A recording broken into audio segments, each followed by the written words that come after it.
Hello guys and welcome back into a new brand video. In today's tutorial, I'm going to show you how to use Microsoft 365. So make sure to watch the video to the end and follow these simple steps.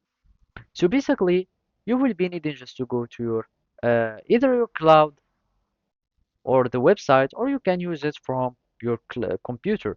So if you have your Microsoft products here, you can just like access to them, and from there you can use them.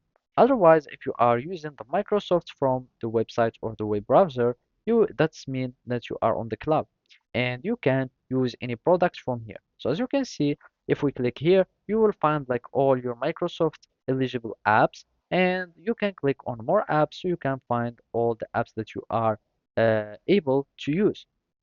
For example, let's just go to the Word, and it is like very known. You will be needing just to click on Word, and then you can create a file from it. So as you can see, you can either create a blank document or open in Word. That means like you can see already like your already opened file, everything, and that would apply for any product. You want to go to your mailbox, you can click on Outlook. You can also access Teams online. You can go to your OneDrive so you can manage your cloud environments like the OneDrive or the Google Drive, etc. And basically from here, you will find all your elements that you are using. That means everything is on OneDrive will be saved. So you can, that's why it is on the cloud.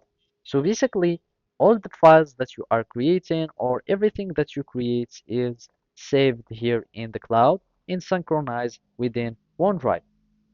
Now let's go back, and here you will find like multiple elements, and it really depends. You can also install uh, Microsoft apps, and you will be needing like to have the license, etc. So basically that's it. Thank you for watching and see you next time.